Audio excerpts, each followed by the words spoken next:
आज मैं आपको एक ऐसी कहानी सुनाऊंगा जो सुनने के बाद आप सोचेंगे, क्या कोई माँ भी इतना अपने बच्चों से झूठ बोल सकती है। एक औरत, दो छोटी बेटियां और एक घर। जब बच्चे पूछते थे मामा पापा कहाँ हैं, तो वो कहती थी बाहर गए हैं, आ जाएंगे। लेकिन वो जानती थी कि वो कभी नहीं आएंगे, क्योंकि उनके पापा उसी घर के बाथरूम के नीचे दफन थे। ये है 45 दिन का सच। पहले जानते हैं कि ये लोग थे कौन। सुरेंद्र कुमार शर्मा अपनी बीवी रूबी शर्मा और बेटियों के साथ आगरा, इंडिया में रहता था। सुरेंद्र शर्मा की उम्र 44 साल होगी। सुरेंद्र और रूबी की शादी को 16 साल हो गए थे। ये लोग 9 साल से इसी घर में रह रहे थे। बाहर से बिल्कुल नॉर्मल फैमिली लगती थी, लेकिन अंदर घर में एक बड़ी प्रॉब्लम थी। सुरेंद्र नशे करता था। पुलिस के मुताबिक और पड़ोसियों के बयान के मुताबिक काफी अरसे से जॉब नहीं थी उसकी। घर में जो भी इनकम आती थी वो रूबी की सिलाई से आती थी या फिर सुरेंद्र के बाप की पेंशन से। और सुरेंद्र वो पैसे भी नशे करने में लगा देता था।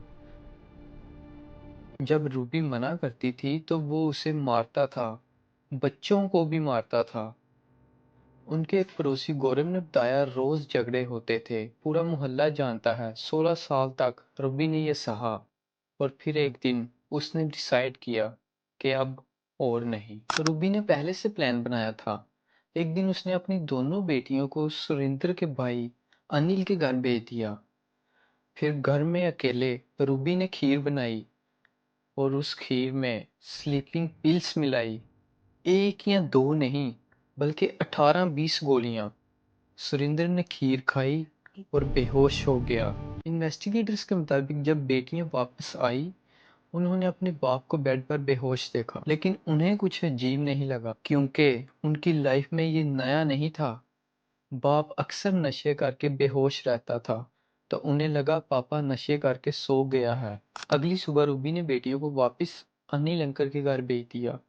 और फिर अकेले घर में रूबी ने वो किया जो शायद एक आम इंसान सोच भी नहीं सकता।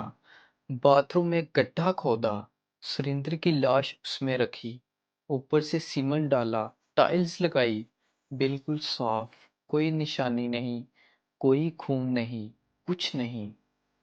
और बाहर आ गई, बिल्कुल नॉर्मल।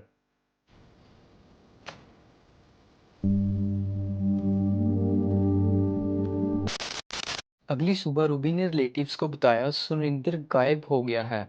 8 दिन बाद पुलिस स्टेशन गई, मिसिंग कंप्लेन दर्ज करवाई। मेरा शोहर गायब हो गया है, कुछ पता नहीं कहाँ गया है। और फिर शुरू हुआ 45 दिन का ड्रामा। पुलिस बार बार सुरेंद्र के घर आती, हर रोज नए सवाल करती, घर भी चेक करती। रूबी कभी रोती थी, कभी नॉर्मल रहती थी, कभी सर्च में पुलिस के साथ भी जाती थी। रूबी ने पुलिस के साथ पूरा कॉर्पोरेट किया, और जब बेटियां पूछती थी मामा पापा कहाँ हैं, रूबी कहती थी बाहर गए हैं, काम से, आ जाएंगे। वो छोटी बच्चियां रोज अपने बाप का इंतजार करती थी, और उन्हें क्या पता था कि उनके पापा उसी घर के बाथरूम में उन टाइलों के नीचे दफन है। 45 दिन गुजर गए। सुरेंद्र के भाई अनिल को शुरू से ही शक था। रूबी के बयान डेली चेंज हो रहे थे, उसका बिहेवियर भी अजीब था। अनिल ने पुलिस को अपना शक बताया। पुलिस ने रूबी से दोबारा तफसील से पूछा। रूबी पुलिस के बार बार सवालात करने पर नर्वस होने लगी थी, और आखिर में सख्त तफ्तीश के बाद उसने कन्फेशन दी। लेकिन एक और बात है जो इस केस को अजीब बना देती है। अनिल ने बताया एक दिन रूबी ने मुझे सुबह 6 बजे कॉल किया, बोली सुरेंद्र वापस आ गया है। अनिल फौरन घर पहुंचा। रूबी ने कहा बाथरूम में है। अनिल ने बाथरूम देखा, कोई नहीं था। अनिल ने पूछा कहाँ है, रूबी ने कहा 2 फीट नीचे है। अनिल का दिल धक धक करता रह गया। उसने फौरन पुलिस को कॉल किया।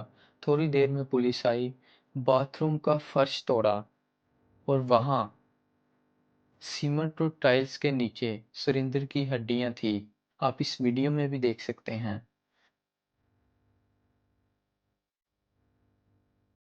हाथ में मेटल कड़ा था। फैमिली ने फौरन पहचान लिया। 45 दिन उसी घर में, उसी बाथरूम में, उसी जमीन के नीचे। इन्वेस्टिगेशन में एक और चीज सामने आई। रूबी ने अलग अलग वक्त पर अलग अलग बात की। पहले कहा सुरिंदर ने स्लीपिंग पिल्स खा ली थी, खुद मर गया होगा। फिर कहा उसने फांसी लगा ली थी, सुसाइड किया। और फिर जब सारी असलियत सामने आई तो उसने मर्डर कन्फेस किया। पुलिस अभी इन्वेस्टिगेट कर रही है कि एग्जैक्ट मोटिव क्या था। क्या कोई और भी इस केस में शामिल था? पोस्टमार्टम के बाद मौत की असली वजह सामने आएगी और फिर ये केस कोर्ट में जाएगा। इस केस में दो साइड्स हैं। एक तरफ रूबी ने मर्डर किया, ये गलत था, बिल्कुल गलत था। दूसरी तरफ 16 साल तक सुरेंद्र ने रूबी को मारा, बच्चों को मारा, पैसे लेके नशे किए। मैं ये नहीं कह रहा कि ये सब मर्डर की वजह बन सकता है, लेकिन ये समझना ज़रूरी है। और एक चीज़ जो आई थिंक आप सबको ये सोचने पर मजबूर करेगी, वो दो छोटी बच्चियां जिन्हें रूबी ने 45 दिन तक यही बताया, पापा बाहर के हैं, आ जाएंगे। आज वो बच्चियां जानती हैं कि उनके पापा कभी नहीं आएंगे और उनकी मामा जेल में है। ये बच्चियां इन सब की सबसे बड़ी विक्टिम है। सुरेंद्र कुमार शर्मा, जिसकी उम्र 44 साल थी, अपने ही घर की जमीन में दफन था। रूबी शर्मा, जो कि उसकी वाइफ थी, वो गिरफ्तार हो चुकी है। केस अभी कोर्ट में जाएगा। और वो दो बच्चियां जिन्हें अभी पता चल चुका है कि उनके पापा बाथरूम के नीचे थे, आपका क्या ख्याल है? क्या रूबी के साथ जो 16 साल हुआ उसकी कोई वजह थी, या कोई भी वजह इतनी बड़ी हो सकती है कि रूबी अपने ही हस्बैंड का मर्डर करने पर मजबूर हो गई? कमेंट में ज़रूर बताना। और अगर आप चाहते हैं कि ऐसी रियल और वेरीफाइड स्टोरी सीधा आप तक पहुंचे, तो सब्सक्राइब माई चैनल और बेल आइकन को भी दबा दो। मैं मिलता हूं आपको अगली वीडियो में। तब तक के लिए बाय बाय, टेक केयर।